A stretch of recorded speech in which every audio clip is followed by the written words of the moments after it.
Bonsoir, bonsoir.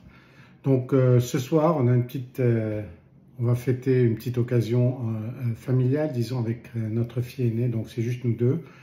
Et je me suis dit, c'est quand même l'occasion de choisir pour prendre au resto une bouteille, qui vaut, disons, qui est à la hauteur de l'occasion. Donc et voilà, on a une côte rôtie de chez Rostin, la Côte Blonde 2001. Donc, c'était à l'époque où René, le père, était toujours en plein, disons, dans le travail. Nous savons que maintenant, c'est Pierre qui a repris depuis, disons, je crois depuis 2015-2016.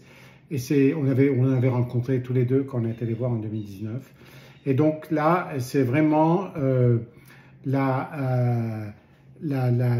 travail de René, qui avait lui-même fondé l'entreprise et la propriété dont on a déjà parlé à plusieurs occasions. C'est un vin un domaine que nous aimons beaucoup dans notre petit groupe. Et donc, depuis ma visite, j'ai quand même fait un effort pour essayer d'aller retrouver des bouteilles un peu plus âgées pour avoir un peu une grande fourchette, disons, de millésimes sur lesquels on peut essayer de découvrir l'évolution de ce vin. Donc la Côte Blonde, oui, c'est la Côte Blonde. Donc il y a les trois grands vins de chez Rostin, comme on le sait, c'est la London, la Côte Blonde et la Côte Brune. La Côte Blonde, donc c'est du côté du côté sud, disons, de la côte rôtie. On avait une fois expliqué un peu les différents climats. Je crois que c'est la seule où il y a un tout petit peu de viognier, donc disons 3-4% de viognier. Et donc, finalement, ça garde un peu cette histoire disons, de mythe, de réputation, que c'est le côté un peu féminin de la côte rôtie. C'est des vieilles vignes qui ont été plantées par Dervieux, dont Rostin a hérité une grande partie de son domaine. Et donc, il y a aussi un nom mythique dans la région. Comme on le sait, les gens chez Rostin préfèrent utiliser les grappes entières. Mais bon, ça dépend aussi des millésimes. 2001, ce n'est pas un millésime particulier. C'est un millésime quand même qui a démontré pas mal de longévité depuis. Donc, je m'attends quand même à ce que ce soit quelque chose de bien. Le niveau dans la bouteille est absolument impeccable. Donc, je l'ai épaulé et bon, on voit à peine... ce qui manque là, c'est pas beaucoup d'alcool, c'est 13% apparemment. Et donc ce n'était pas une année hyper chaude.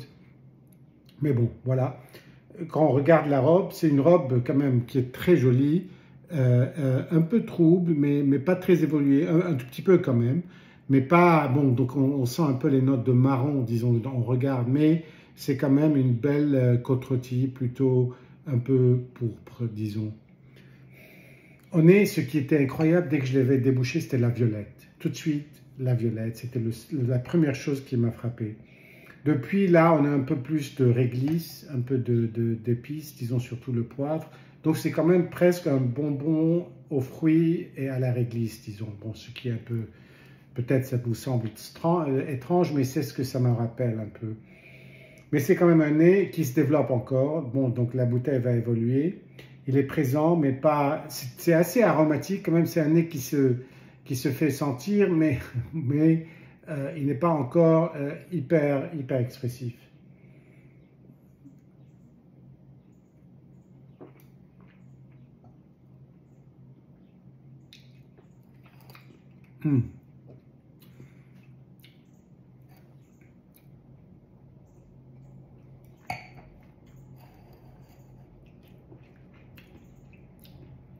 En bouche, c'est une bonne acidité qui est vraiment très présente. Je crois que ça va être génial pour le repas ce soir au resto. Mais pour l'instant, ça cache un peu d'autres saveurs, je crois. Et j'espère et je crois que ça va se dissiper parce que ce n'est pas nécessairement une caractéristique primaire. Mais ça donne aussi une bonne longueur en bouche. Les tanins sont vraiment ils ne sont plus présents, ils ont été fondus. C'est le fruit, la violette, un tout petit peu de poivre, mais je crois que ça va encore se développer. Et surtout, l'acidité et la réglisse J'espère que la iris ne sera pas trop présente parce que ma fille n'aime pas tellement. Bon, on va voir. Mais c'est quand même, c'est un vin qui va vraiment faire ressortir la nourriture. Et c'est vraiment l'impression primaire que ça me donne. Ce n'est pas un vin qui est pour l'instant hyper, disons, super complexe avec plein de couches et tout ça. Je crois que ça va s'ouvrir un peu. C'est toujours un peu la crainte qu'on a avec un vieux vin. Si on l'ouvre trop tôt, on ne sait pas si ça va s'évaporer trop vite au niveau de des notes et des goûts. Et si on l'ouvre trop tard, on ne sait pas s'il a assez volume. Mais là, je crois, avec un tout petit peu d'air, avec encore 2 heures avant le dîner, et dans les verres à table, je crois que ça va être juste un point. Il va falloir qu'on prenne notre temps pour le déguster. J'ajouterai quelques commentaires dans le paragraphe sur la vidéo. Mais très content de partager ceci avec vous pour une occasion quand même importante. Et cheers et à très bientôt.